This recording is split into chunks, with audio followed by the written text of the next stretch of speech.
Hey everyone, this is Logan Hertz with Hazeltine LLC. We are here with Don Orrico, who is a current client, and we're going to interview him.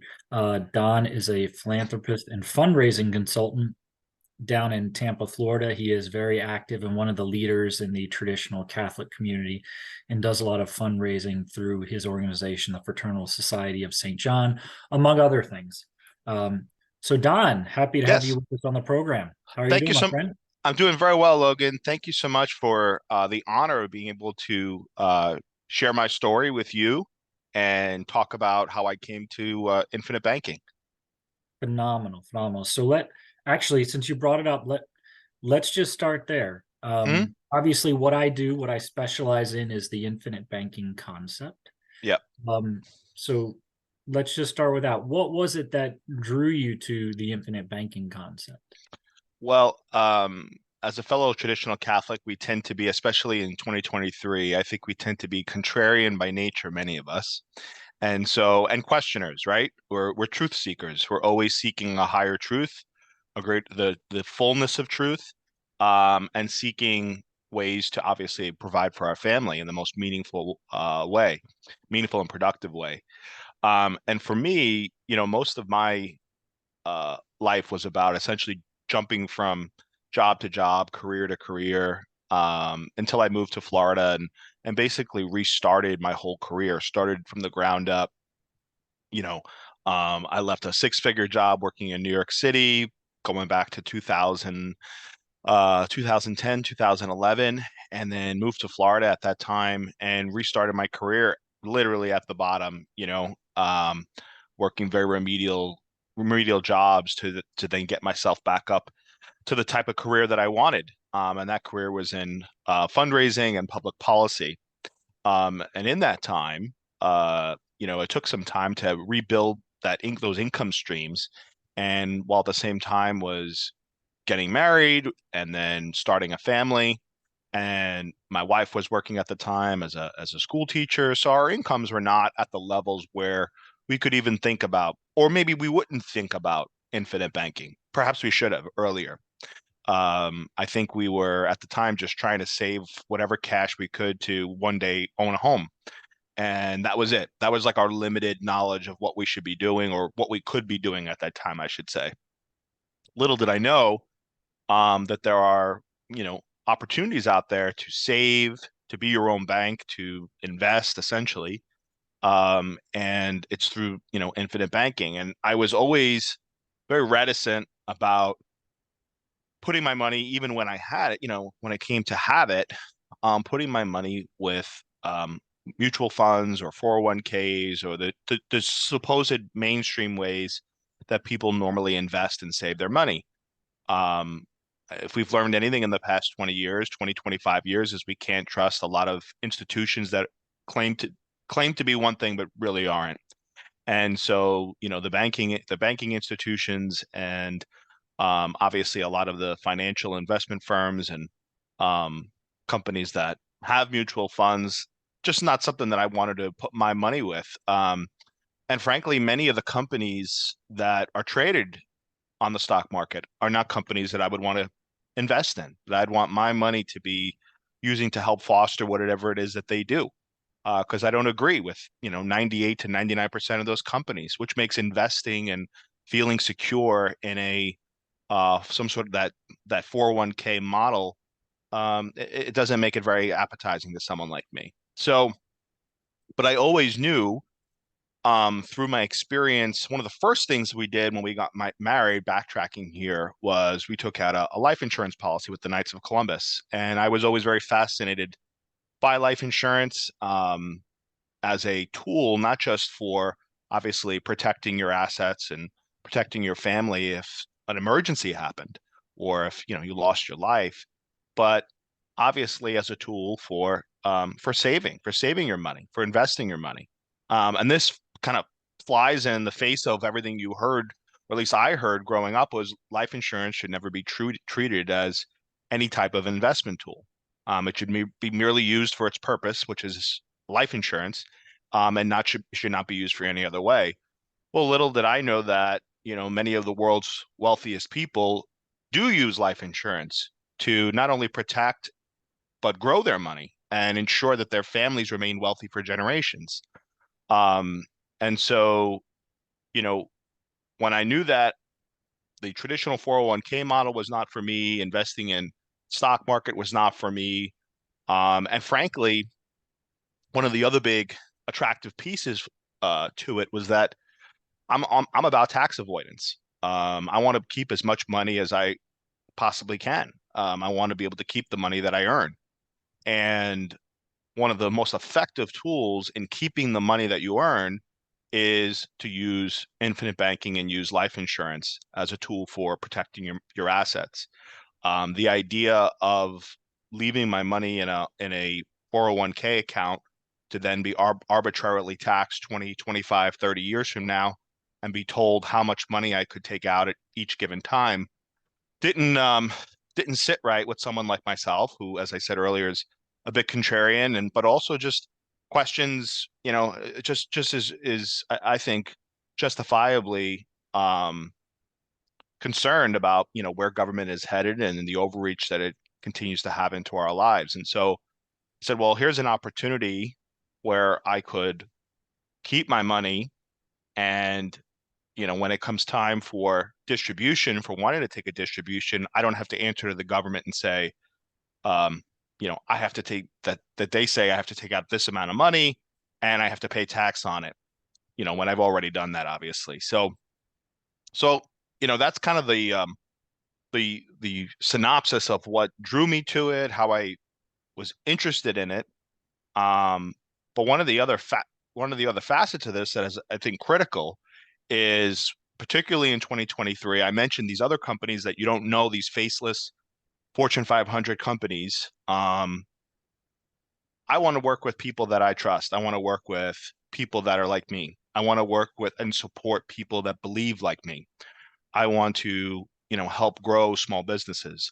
I want to, wherever I can, I want to use my money to help somebody out who is trying to grow their business and support their family or support themselves and do so in a way that is frankly goes against everything that society is today, which is big, big, big, larger, larger, larger, consume, consume, consume. And I'm a firm believer that, small is beautiful. And the smaller you can get, the better your customer service experience is going to be. And I think that actually is very Catholic. It is very Catholic. And so we had this opportunity. I had this opportunity to join this Catholic business forum founded by a good friend of mine at my parish, Matthew Coughlin, who is a wonderful Catholic man, and he's doing great things down here with his business forum that's housed at our parish in Tampa. And through that was introduced by another friend at our parish to you, Logan. And for me, getting recommended by those two individuals whom I very much trust and know that they're trying to raise their families the same exact way I'm raising my family, in the faith and with a similar worldview as to how the world operates today. I said, well, those recommendations mean a lot to me. And I want to listen to what Logan has to say, even though at that time I knew about life insurance, but I knew nothing about infinite banking. Um, and you know, I think having that initial conversation and consultation with you was fantastic in that it really broke things down pretty easily for me. Have a lot in my brain these days, raising four young kids and you know, managing a pretty robust donor portfolio, um, while also, so helping out at my church through some volunteer initiatives. And so being able to spend that time with Logan where he explained things to me in a way where I didn't have to spend too much time agonizing on the decision, and also having that gravitas of having the recommendation of people that I trusted, really made the process very simple. And then obviously, going through the book that we went through, um, which was really easy to read, and just made the decision process really really simple for me. If I feel a certain way about someone right off the bat, and I felt that way in working with Logan, working with you, Logan. It, it I usually follow that gut instinct. I'm a big believer in that. If there's an uneasiness, if my instincts are telling me, not to go deep into something with someone or some business, usually my instincts have proven to be correct. So in this case, my instincts told me right away this was the right thing to do, and I haven't looked back. And so and since we first started and took out that first policy, I've now taken out 4 additional policies on each of my children. So we're only growing here, and I know I'm only scratching the surface of what's capable using the infinite banking concept. Wow, there's so much that you said there, Don. First of all, really appreciate that. There's a lot that you said that we could go into. But I will also say from my end, it's very humbling and very flattering to see the confidence that people place in me. That's a responsibility that I take very seriously. Um, and happily, the great thing is because I do infinite banking, I will never have to explain to a client why their account balance has gone down, right? Mhm. We are not putting ourselves at the mercy of the S&P 500 here, nor am I taking money away from people, right? I'm Mm-hmm. not taking people's money. I'm giving people back control of their capital, Mm-hmm. right? Which quite frankly, most people don't want, because Mm-hmm. then they have to have the responsibility for managing it. Yeah. Um, and I think also, you know, I do have to be a little bit of a compliance department here. You Yeah. mentioned life insurance as an investment. I know what you mean, Sure. but I have to say, technically, it's not an investment, and that's good because Mm-hmm. we're taking on risk, right? Whenever you go and invest, you see in big capital letters, all Right. investments carry risk, right? Well, here we have a guaranteed growth rate, right? So, to your point, like you said, it's a savings vehicle Yeah. and it's a financing vehicle, right? It's more than Mm-hmm. just a savings vehicle. Yeah. And yeah, I think um, a lot of what I do ends up being about explaining how banking works, Yeah. not so much anything else, because all of us are we're locked into this false return on investment paradigm where Yeah. we're taught take your money, lock it up in some Wall Street controlled jail, and hope it goes up in value. Yeah. And that's it, right? That's it. Right. That's the plan. That is it. Yeah. And what you kept bringing up, I think you didn't necessarily use this word, but this is what I heard from you is it boils down to one thing: control. Mm-hmm. You want to put your capital where you have control over it, Mm-hmm. not somebody else. Okay. The 4 rules of financial institutions. Rule 1, give us your money. Rule 2, give it to us on an ongoing systematic basis. Rule 3, let us keep it for as long as possible. And rule 4, if and when we give it back to you, we're going to give it back to you as slowly as possible, Mm-hmm. right? And what we're doing here is the opposite of that. We're regaining control of our capital. And I'm glad you brought up taking out policies on your children, because this is such a powerful, powerful multi-generational planning tool, a way to grow and protect your legacy. Mm-hmm. This is why I love working with fathers of large families, because you're thinking about this beyond your own mortality, right? Yeah. Well, one of the first things I learned when I first took out my first life insurance policy as a married man was the power of compound interest. And the earlier you can do that, the better. And so, what better? In fact, I've taken out other policies on my children. In fact, that was what I did each time a child was born before I had met you, Logan, was took out individual policies on all of my children, to not only ensure that they would be protected, but to have a little bit of something after 20 years that they could then, if properly educated, which is what we're trying to do, and you are doing for what through your business model, they would then be able to use that money to even further protect themselves as they enter adult life. So now we're just starting to put a little jet fuel into that, and um, do some more aggressive policies for them that will really give them the opportunity to prepare for life. We're not saving for college. A lot of the things that I do or have done in the past, 10 years have been very contrarian, but have thus far proved to be correct. And I think if you tend to do, I think especially in today's disordered world, if you tend to go the opposite direction of where the herd is going, you're probably going to end up, not always, but you're probably going to end up at the right decision.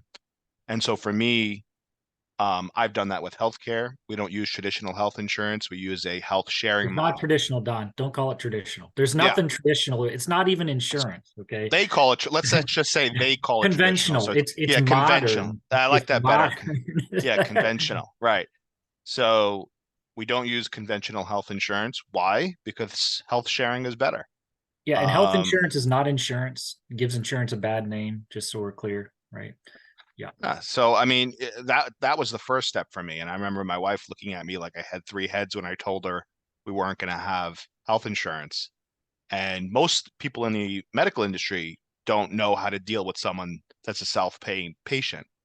Again, you being in control, you controlling the amount of money you're spending, you being picking and choosing where to put your money in terms of your health care. Secondly, one of the other pieces of advice I received when I first started having children was, immediately to take out some sort of college savings plan, like a 529 or something like that. And listen, that may be for some people. For me, uh, I'm not a big believer in college in the long term. I'm not bullish on colleges. I'm not bullish on colleges being for everyone. I think that has proven to be correct. And that was another kind of a head turner for people. Wait, you're not saving for your kids' college? No, I'm going to save for them to do whatever it is they choose to do, whether it's go start a business, go buy real estate, whatever it might be. And so those were two things that we did right off the bat and made decisions about as a family that, you know, go against what the mainstream says, which is save for college, make sure you have health insurance. Well, we have neither, we're not doing either, but I feel a lot better about our decisions at this point, especially, well, I was confident in them when I made them, but I feel even better about them today, looking back now and seeing where the health insurance industry has gone, number one, and number two, what has happened to colleges, particularly in the last 5 to 10 years, and also seeing companies start to embrace that idea that you don't need a college degree. So I say all that to say that infinite banking falls in line, I believe, with those other two decisions of having Absolutely. control over your money and empowering. You have to be empowered, but also be educated. You have to educate yourself or get the right education from the right people um, to make the correct decisions about your future.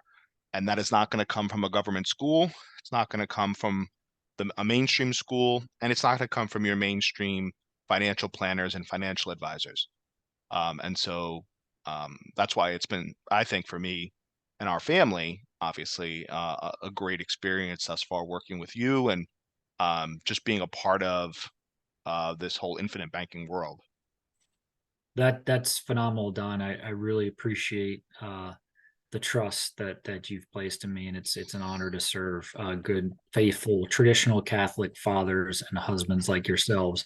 And I know we're a bit constrained on time, so I also want to talk about the great work that you're doing down in Tampa with the Fraternal Society of St. John. I personally sponsor your You? group. I'm also involved in the Catholic Business Forum Yeah. that you've discussed. I'm a big believer in building this parallel economy where we traditional Catholics and other like-minded, traditionally minded people can patronize each other's businesses rather than having to rely on this corporate world that has questionable motives and Yep. probably doesn't have our best interests at heart. So tell me a little bit more about the great work that you're doing. I'm Oh, a big supporter. appreciate that, Logan, and we really do appreciate your support. Yep, the Fraternal Society of St. John the Apostle came about really quickly, even though it was something that I had been noodling on for a number of years, having been a part of other Catholic organizations and nonprofits as a volunteer or on a board, and kind of noticing different trends and things that I thought were needed, particularly amongst traditional Catholics. One thing traditional Catholics tend to not be great at is developing relationships and friendships. And I think it's part of that is they're not given an opportunity to do so. And I also think there's a bit of a shyness and a maybe a mistrust. It goes back to what Matt said earlier in the conversation, right, about other people. So I wanted to break down those walls, because I think that there's a great need, particularly amongst men. And I would look around after every mass and see men, getting orange juice spilled on them and their coffee spilled on them by their kids, and trying to have a conversation, and their, suit jackets getting pulled on. And this is no way to develop friendships. This is part of life. This is the way it is, but it's not a way to cultivate true friendships.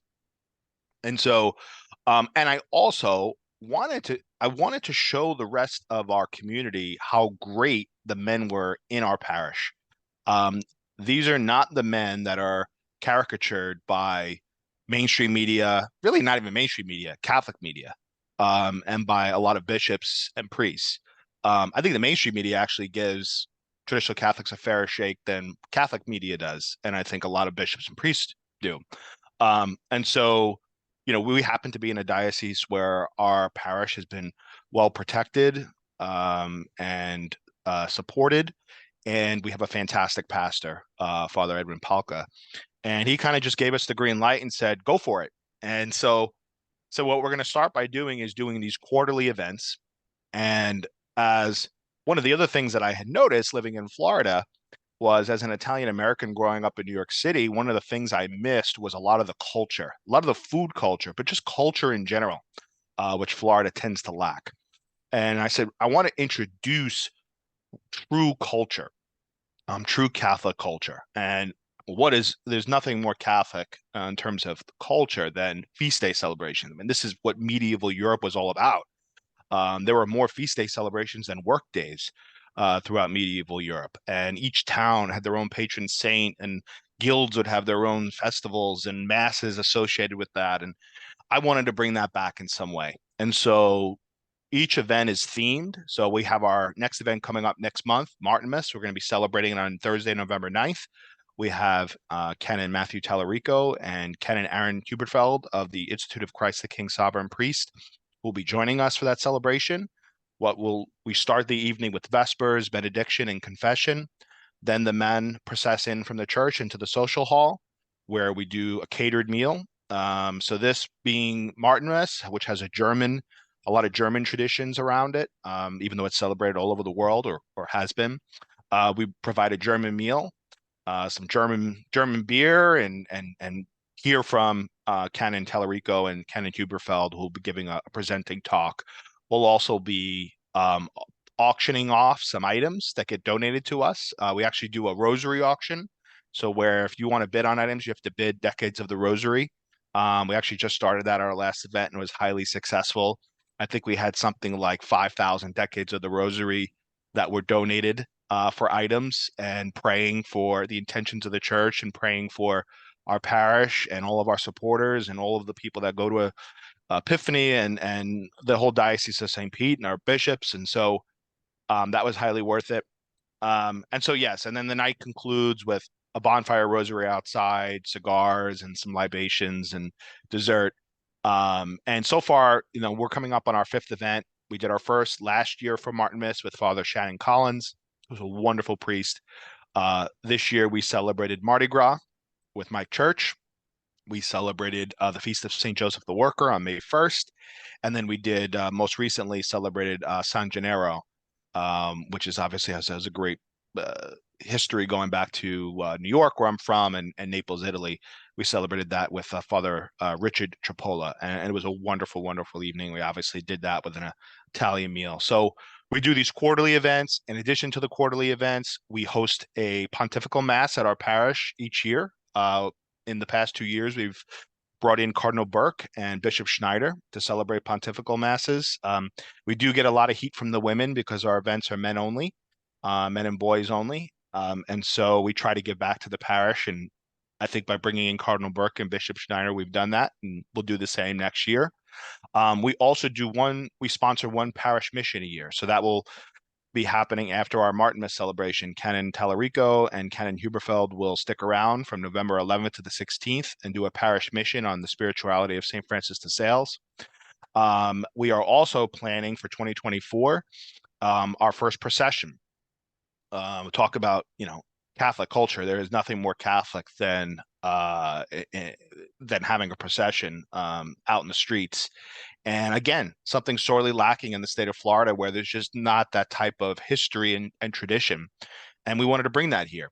Florida has a lot of wonderful traits, but there's a lot that we learned. A lot of the people that aren't from here originally. I have a fellow board members from Milwaukee. I'm from New York City, and we grew up around these feast day processions, Marian feast day processions, patron saint feast day processions like for San Gennaro or Saint Rocco or Saint Anthony of Padua. Well, we don't have any of that here. And so we were actually kind of scrambling, trying to think, well, what would be appropriate? And by the grace of God, we actually were given kind of an idea that just made perfect sense. And we're going to be celebrating Madonna del Lume, which has a wonderful story going back to Palermo, Sicily. Is celebrated in places like Milwaukee and San Diego, also the Philippines, Mexico, all over the world. And we're going to be bringing that procession to Tampa, to downtown Tampa in 2024. And so we're doing a lot. We're trying to be out in the culture. We're trying to show the world what traditional Catholicism looks like, and try to show the world what great fathers and great husbands look like. And honestly, I think, a lot of it, almost all of it starts at home. You have to be a father that takes care of your family, takes care of your wife and your children. And then if you're able to do that and still have a little bit of time and sanity left over, you have to go give it back to the church and give it back to Christ, because our church needs it now more than ever. Need laymen particularly to step up. So, Yeah. Well, yeah, Don, thank you. that's phenomenal. We've reached the end of our time. I love that Mhm. mug, by the way. I have Yeah, mine too. Yes. yeah. Um, we really appreciate your business and your time, and I know we'll definitely do this again. We will include links to all of your events and the fraternal Thank you. sites, John, which if you're a traditional Catholic, or even if you're not, it's just it's good traditional Christian culture that Don is promoting. And we'll do this again sometime, Don. But we really Look forward to it, appreciate you Logan. taking the time to speak with us today. Thank you for the time and the honor to speak with you, Logan. And thanks for everything you do. Yep. God bless you, Don. All right, same to you.